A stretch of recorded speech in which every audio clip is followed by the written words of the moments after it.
Une demi-heure plus tard, je suis aussi un spécialiste effraction. J'ai proposé, moi, par radio, de manipuler le vérin hydraulique pour le repositionner, pour qu'il ouvre encore à nouveau la porte un petit peu. Donc on ne sait pas encore exactement, mais on se dit on va déjà essayer de rouvrir la porte. Et c'est en faisant cette manip de réouverture de porte que moi je prends 2 tirs. Là je prends le premier tir en plein milieu du casque. Ce tir, finalement, la balle ne traverse pas le casque, hein, sinon je serais mort. Mais elle me fait basculer.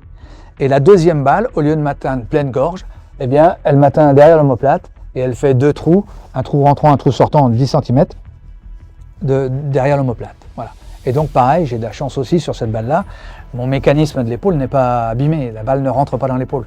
Mais je prends ces 2 balles-là, je tombe dans les escaliers et là, il vide son chargeur dans les escaliers pour essayer de m'avoir en ricochet à travers le mur béton. Il ne me voit plus, mais il tire encore. Donc là, c'est pour ça qu'on se doute qu'il voit, mais on ne sait pas comment il voit. Maintenant, on a compris comment il voyait ou toujours pas? Non. Non, on ne sait pas.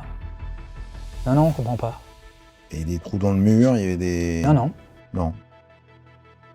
La porte, à ce moment-là, elle a ses trous à lui.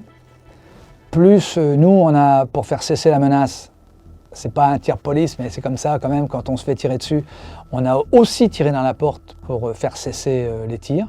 Toi, tu te prends 2 balles, une dans le casque, qui te sonne vachement, même si elle te transperce pas le crâne. Quand je tombe, alors déjà bizarrement, bon, on peut pas se préparer à ça parce on peut pas avoir l'expérience du feu à ce point. Donc moi, ce qui m'a surpris, c'est que j'ai entendu un tut dans ma tête pendant 15 secondes.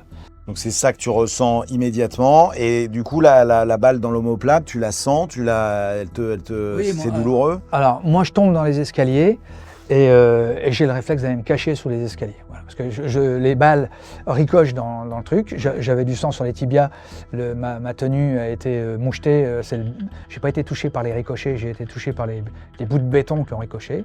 Et donc moi je me suis caché sous l'escalier. Et là, c'est vrai, j'ai eu un réflexe d'enfant. Là, je suis sorti de l'intervention, en fait, parce que j'avais mal à la tête, j'avais mal à l'épaule. J'ai glissé ma main gantée sous ma visière et parce que je sentais du sang couler. Et j'avais chaud, là. Donc, j'ai passé ma main et en fait, j'étais surpris de voir que je n'avais pas de sang. Et puis, j'ai été ramené à l'intervention parce que j'ai entendu un pote, Nemo, qui hurlait « Marco a été touché, il faut aller le chercher ». Je me suis dit, mince, s'ils viennent me chercher, ils vont passer devant cette fenêtre de tir là, où j'ai subi les tirs, mais que je ne comprends pas parce que moi, je n'ai pas vu le terroriste. Donc il peut tirer,